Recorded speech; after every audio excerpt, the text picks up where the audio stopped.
এইসব কি বলছো কাকুমণি? এশাকে খুঁজে পাওয়া যাচ্ছে না মানে এই সময় যাবে কোথায় ও? এই প্রশ্নটা তো বকুলকে করা উচিত, কারণ এশার গতিবিধি সব থেকে তো ভালো ওই জানে।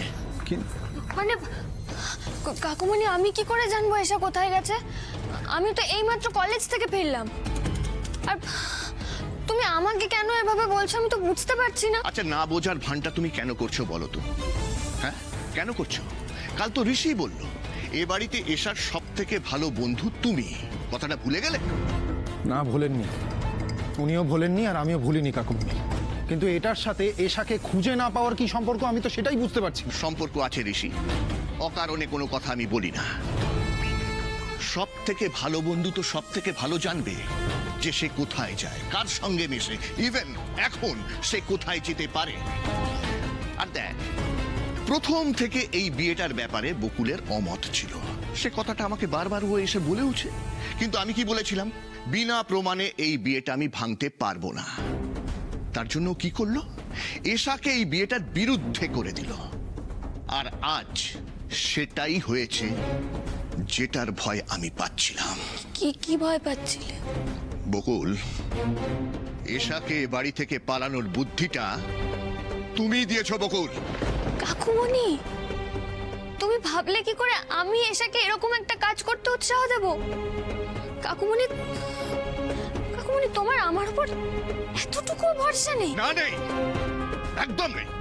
কারণ একটার পর একটা যেসব কথা আমার কানে আসছে তার উপর তোমার উপর ভরসা রাখি কি করে বলো তো? কি কথা আসছে তোমার কানে? ওই তো সামনে দাঁড়িয়ে আছে, জিজ্ঞেস কর না। না না কাকুমণি, ওনাকে জিজ্ঞেস করার আমার কোনো দরকার নেই। আর তুমি যদি কিছু শুনেও থাকো সেটা ভুল শুনেছো। বাড়ি থেকে পালিয়ে যাবার মতো একটা পরামর্শ উনি কাউকে কোনোদিনও দিতে পারেন না। আর এশাকে তো নাই। তাই নাকি? তা এতটা শিওর তুই হচ্ছিস কি করে? হচ্ছি কাকুমণি, কারণ আমরা সবাই জানি উনি এশাকে যতটা ভালোবাসেন ঠিক ততটাই এই বাড়ির সম্মান বজায় রাখার ব্যাপারে উনি সজাগ থাকেন। এক মাঘে শীত যায় না পিসি, আবার আমার দিন আসবে, আর তখন আমি আপনার সমস্ত চালাকির গুনে গুনে প্রতিশোধ নেব। এক তো আমাকে মিথ্যে কথা বলে পা টেপালো, তারপর আবার দুপুরবেলা রান্নাটা সেটাও আমাকে দিয়ে করালো। না, এর যোগ্য জবাব যতক্ষণ আমি দিতে পারছি ততক্ষণ আমার শান্তি নেই, কিছুতেই না। কি ভেবেছে ওরা আমি এই দিনগুলো ভুলে যাব? কখনো না, কখনো ভুলবো না। যেদিন রান্নার মধ্যে জোলাপ মিশিয়ে দেবো না, সেদিন বুঝবে বর্ষা কি জিনিস। এইভাবে হেনস্থা করছে। আর কুণালটাও হয়েছে সেরকম। মানে কি কুক্ষণে যে আমি বাড়ি থেকে পালিয়ে কুণালকে বিয়ে করেছিলাম কে জানে। তখন যদি জানতাম যে ও শুধু নামেই এমএলএ ছেলে, ওর হাতে কোনো পাওয়ার নেই, কোনো টাকা পয়সা নেই, বাড়িতে কেউ পাত্তা দেয় না, তাহলে কি আর আমি ওকে বিয়ে করতাম?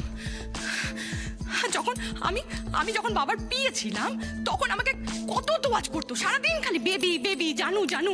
আর এখন যেই দেখেছে আমি কাদায় পড়েছি অমনি বাড়ি থেকে পালিয়ে গেছে। ওকে তো আমি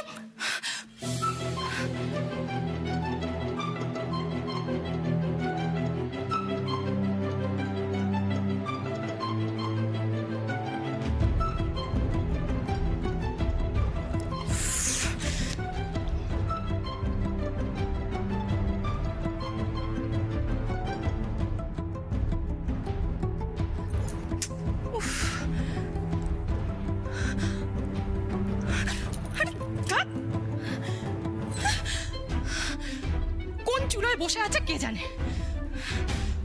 আজ আসুক একবার বাড়িতে। দেখো কাকুমণি, আমি মানছি বকুলের অরুণাবর সম্বন্ধে আপত্তি আছে, কিন্তু সেই আপত্তিটা তো আমারও আছে। বকুল যেভাবে চান না এশার বিয়েটা অরুণাবর সাথে হোক, আমিও তো সেটা চাই না। কিন্তু তার মানে তো এটা না যে আমি এশাকে বলবো এশা তুই বাড়ি থেকে পালিয়ে যা। এই আইডিয়াটা তো আমি ওকে দিতে পারি না। কাকুমণি, আমি বুঝতে পারছি তোমার মনের অবস্থা কিরকম, তুমি টেন্সড, কিন্তু এই মুহূর্তে একে অপরকে দোষ না দিয়ে আমাদের উচিত এশা কোথায় সেটা খুঁজে বার করা, তাই নয় কি? একবার বরং এশাকে ফোন করে দেখি। না, তুমি এশাকে একদম ফোন করবে না। আচ্ছা ঠিক আছে বকুল, কাকুমণি আমি এশাকে ফোন করছি।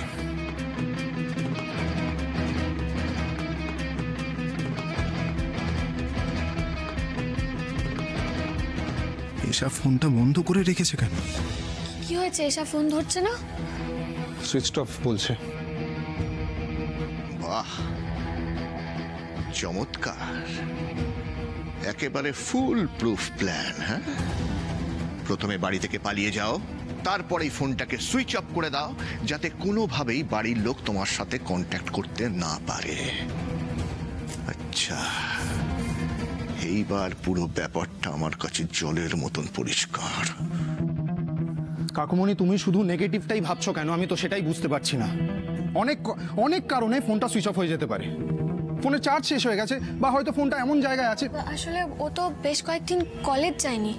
আমার কি মনে হয় কাকুমণি, ও বোধহয় ওর কোনো বন্ধুর বাড়িতে গেছে নোটস নিয়ে আসতে। কারেক্ট, এটাও তো হতে পারে কাকুমণি। কাকুমণি, সবার আগে এশার বন্ধুর বাড়িতে আমাদের খোঁজ নেওয়া দরকার। তোমার কাছে এশার বন্ধুদের যদি কোনো নাম্বার থেকে থাকে আমাকে দাও, আমি ফোন করছি। আর আসুন, আপনি ওই এশার ক্লাসমেট তাদেরকে যদি চেনেন আপনি একটু খোঁজ নিন। শোন শোন শোন, এইভাবে এশাকে খুঁজে পাওয়া যাবে বলে আমার মনে হয় না ঋষি। অবশ্য কিভাবে পাওয়া যাবে সেটাও তো আমি জানি না। উফ, আমার মাথা আর কাজ করছে না ঋষি। আমি পরিষ্কার বলে দিয়েছিলাম বিয়ের আগে এশা যেন একা বাড়ির বাইরে না যায়।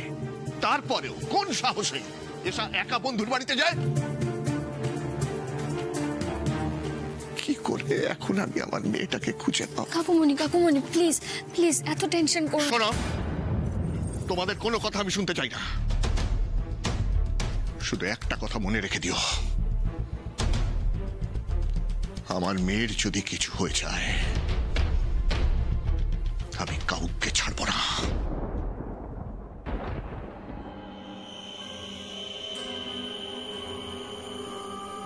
বৌদি, হ্যাঁ? বৌদি, কে?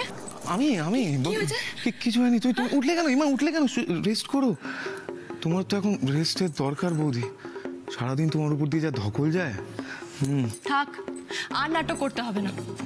যখন আমাকে সাপোর্ট করা উচিত ছিল তখন তো তুমি চুপ করেছিলে, কিচ্ছু বললে না। আমি জানতাম তুমি এরকম একটা কথা বলবে। আমি আমি আন্দাজও করছিলাম যে আজকে এই অবস্থার জন্য তুমি আমাকেই দায়ী করবে। কিন্তু বৌদি, তুমি আমার কথা বললে বিশ্বাস করবে কিনা আমি জানি না।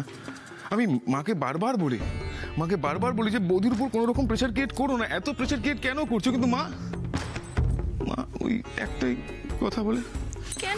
আজকে যা কিছু হচ্ছে তোমার সাথে সবটাই নাকি মামার ইনস্ট্রাকশনে। বৌদি, মাথা ঠান্ডা করে একবার বোঝবার চেষ্টা করো। দেখো আসলে মামা সদ্য হেরে গেছে তো, ওর মেজাজ খুব খারাপ। তাই তোমার এরকম ফেস কিছুদিন চলবে। আরে ভোটের রেজাল্টের উপর তো আমার কোনো হাত নেই। আমি তো বিনা দোষে শাস্তি পাচ্ছি। বৌদি, আমি কি করে বলবো বলো? মাত্র 5টা ভোটে হেরে গেছি, 5টা ভোট। তার উপর এখন পার্টির এত প্রেশার, সারাদিন লোকটা বাইরে না খাওয়া না দাওয়া ঘুরে বেড়াচ্ছে। হ্যাঁ, তোমাকে এখন কিছুদিন মাথা ঠান্ডা করে সবটা মেনে নিতে হবে বৌদি। কি বললে? আমাকে এগুলো মেনে নিতে হবে? মানে কটা দিন দেখো বৌদি, মামা তো বাড়ি ফিরবেই। আমি বলছি, আমি মামার সাথে নিজে কথা বলবো। হ্যাঁ, মানে আমি কথা বলবো। আমার বিশ্বাস যে প্রত্যেকটা সমস্যার সমাধান সামনাসামনি বসে কথা বললে মিটবেই। এটাও বিশ্বাস যে মামা আমার কথা অন্তত অ্যাটলিস্ট ফেলতে পারবে না। তুমি দেখে নিও।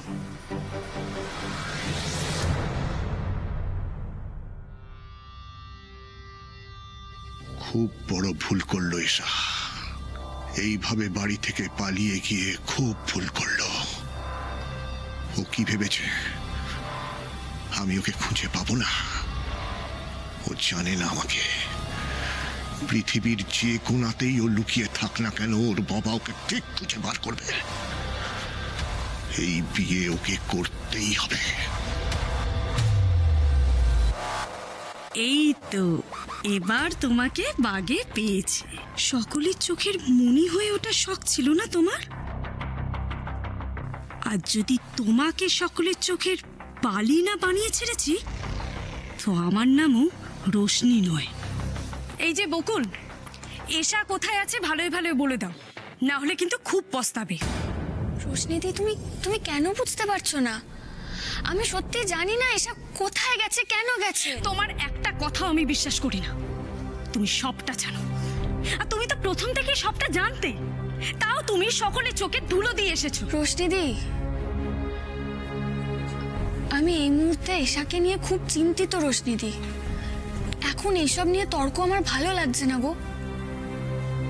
আর আর তুমি কেন বলছো যে আমি জানি এশা কোথায় গেছে? আমার তো আজ সারাদিনে এশার সঙ্গে দেখাই হয়নি। আমি তো এইমাত্র আমার কলেজ থেকে ফিরলাম।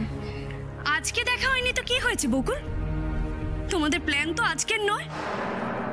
তোমরা তো অনেক দিন ধরেই তলায় তলায় পুরো প্ল্যানটা করে রেখেছো। এমনকি এশা পালিয়ে গিয়ে কোথায় উঠবে সেটাও তো তোমাদের আগে থেকেই ঠিক করা আছে। কি ভুল বললাম? রোশনি, দোহাই তোর, যদি পারিস তাহলে অশান্তিটা না বাড়িয়ে একটু ভাবার চেষ্টা কর এসা কোথায় যেতে পারে, ওর মনের ভেতর কি চলছে সেটা আমি জানি। এটা কোথায় গেছে, কার সাথে গেছে, ফোনটা অব্দি বন্ধ। আমরা কেউ কিছু জানি না। ঠাকুর যদি হঠাৎ করে রাগিনী, এশার যদি কোনো বিপদ আপদ হয়ে যায় তাহলে তার জন্য দায়ী থাকবে তুমি।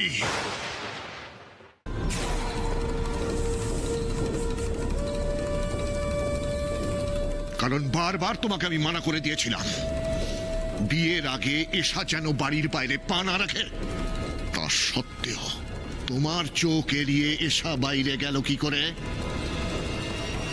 জবাব দাও, জবাব দাও রাগিনী, জবাব দাও।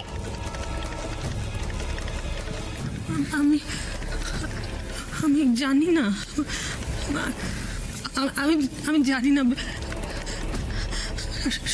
শোনো না, বিশ্বাস করো, আমি আমি আমি গেছিলাম ওকে খাওয়াতে। ও আমাকে তখন যা কথা বললো আমি তার মধ্যে কোথাও বুঝতেই পারিনি। তুমি কোনোদিনই কিছু বুঝতে পারোনি রাগিনী।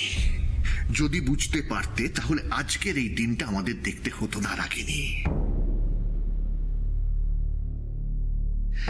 সত্যি কথা বলতে কি জানো তো, তুমি মা হওয়ার যোগ্যই নও।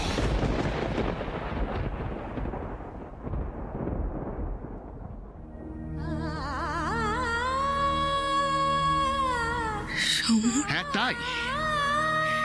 মেয়ে কোথায় যাচ্ছে, কি করছে, কার সঙ্গে মিশছে, এইটুকু খবর যদি রাখতে না পারো তাহলে নিজেকে মা বলতে তোমার লজ্জা হওয়া উচিত।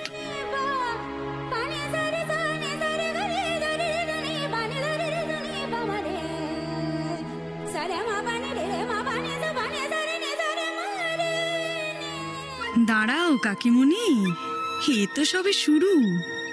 আরো কত চোখের জল ফেলা বাকি আছে তো।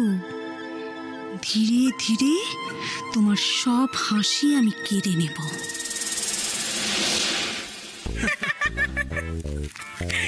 না রে দাদা, এশাকে তুই বিয়ে করলে কার কি হবে আমি জানি না, তবে তোকে কিন্তু কোনো স্যাক্রিফাইস করতে হবে না। দেখে নিস, দেখ তোর এন্টারটেনমেন্টের কোনো অভাব রাখবে না। Exactly my sister. ড্যাড আমায় কি বলেছে জানিস? আমি শুধু একবার বিয়েটা খালি করে নিই, তারপর আমার আজীবন এন্টারটেনমেন্টের দায়িত্ব ড্যাডের। ব্যাস, আর কি চাই? তুই এবার চটপট শুধু বিয়েটা করে ফেল, তারপর ওই বকুলকে আমি দেখে নেব। বকুলকে তো আমিও দেখতে চাই রে টিনা। আর ভুলে যাস না, এই বিয়েটা শুধুমাত্র বিয়ে নয়, বকুলকে সারা জীবন দাবিয়ে রাখার একটা অস্ত্র। ড্যাড প্ল্যানটা কিন্তু দারুণ করেছে। এশা একবার এই বাড়িতে বউ হয়ে এলে সারা জীবন আমাদের হাতের মুঠোয় থাকবে। আর কান টানলে যেমন মাথা আসে, তেমন এশার সাথে আসবে বকুল। আর তারপর সারা জীবন আমরা বকুলকে আমাদের ইশারায় নাচাবো। ওর করা প্রত্যেকটা অপমান, প্রত্যেকটা মারের বদলা নেব আমি। টিনা, ওর মারের কথা তুই আমায় মনে করাস না। ওটা মনে পড়লেই আমার মাথায় খুন চেপে যায়। কুল ডাউন দাদা, আমাদের এখন মাথা গরম করলে চলবে না, বরং মাথা ঠান্ডা রাখতে হবে। দেখ, বকুল যেন কোনোভাবে বিয়েটা আটকাতে না পারে। আমাদের প্রত্যেকটা স্টেপ ভীষণ প্ল্যান করে ফেলতে হবে। কাম অন সিস্টার, আমাদের প্ল্যান করার কিচ্ছু নেই। যা প্ল্যান করার ড্যাড করে রেখেছে। তুই তো জানিস মিনিস্টার অয়তাবরক্ষী যখন কোনো কিছু প্ল্যান করে তখন সেই প্ল্যানে কোনো ফাঁক ফোকর থাকে না। এখন শুধু বকুল কেন, সেই বিয়েটা ওর বাপও আটকাতে পারবে না। এই দেখো, একজন মৃত ব্যক্তিকে নিয়ে তোমরা টানাটানি করছো কেন? মানে ড্যাড তুমি কি বলছো আমি কিচ্ছু বুঝতে পারছি না। আচ্ছা, তোমরা বকুলের বাবাকে নিয়ে আলোচনা করছিলে তাই তো? হ্যাঁ। সেই ভদ্রলোক কবে ইহকালের মায়া কাটিয়ে তার আত্মার শান্তি কামনা করি।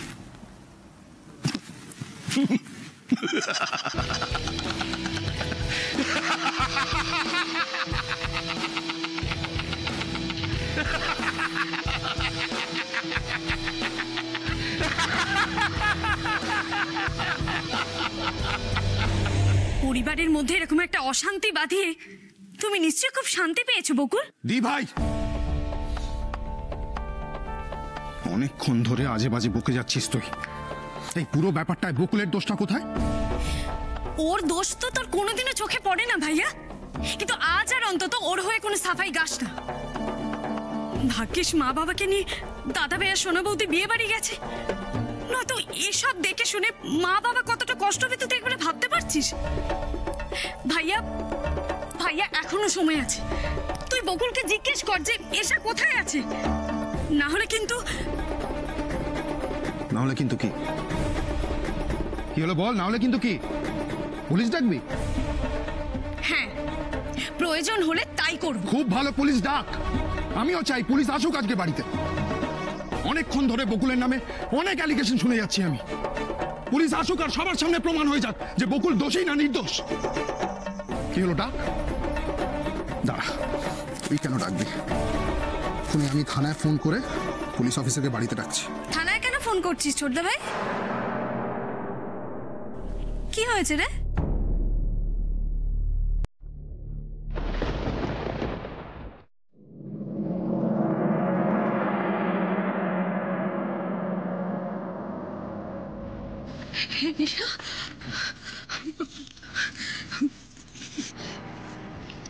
এসা, কোথায় গিয়েছিলে তুমি একা একা? চুপ করে দাঁড়িয়ে থেকো না, আমি তোমাকে কিছু জিজ্ঞেস করছি। আমি তো গয়না কিনতে গিয়েছিলাম। গয়না? হ্যাঁ। তোমরা এরকম অবাক হচ্ছ কেন? এ বাবা, কাল তো আমার আশীর্বাদ না, শাড়ির সাথে ম্যাচিং গয়না পরতে হবে তো।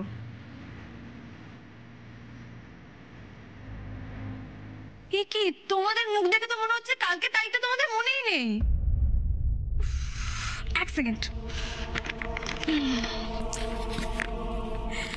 বাবা, এই দেখো, এটা কিনেছি, সুন্দর না? আমাকে খুব মানাবে বলো?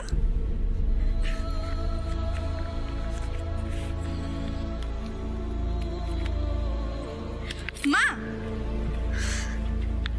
মা, এই দেখো, এটা কিনলাম। ঈশা এসব কি বলে চলেছে পাগলের মতো? হলোটা কি ওর?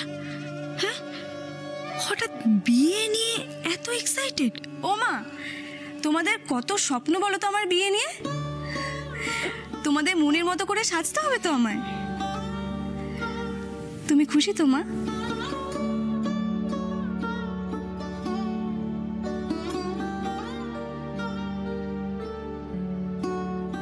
এসা বাড়ি ফিরে এসেছে। আশা করি তোমাদের যাবতীয় প্রশ্নের উত্তর তোমরা পেয়ে গেছো। আর এসা, এভাবে কাউকে কিছু না বলে বাড়ি থেকে চলে যাওয়া কিন্তু তোর উচিত হয়নি। সবাই চিন্তা করছিলাম আমরা।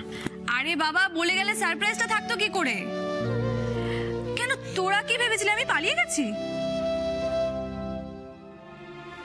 বাবা, তুমি নিশ্চয়ই ছোট বৌদিকে সন্দেহ করছিলে না? হয়তো আমাকে পালিয়ে যেতে সাহায্য করেছে, এইসবই ভাবছিলে না তুমি? এসব কথা পরে হবে এসা, কিন্তু তুমি কাউকে না বলে এভাবে একা একা বেরিয়ে, বিশেষ করে আমি যখন তোমাকে মানা করে দিয়েছিলাম বাড়ির বাইরে যাবে না, সেটা করে ঠিক করনি। ভয় নেই বাবা, তোমাকে যখন আমি কথা দিয়েছি বিয়ের পিড়িতে আমি বসবই, কোথাও পালাবো না। তবে কি জানো তো বাবা, এই বিয়েটা না করার এমন অনেক রাস্তাই কিন্তু আমি জানি, যেই পথে চললে তুমি চাইলেও আমায় এই বিয়েটায় বাধ্য করতে পারবে না।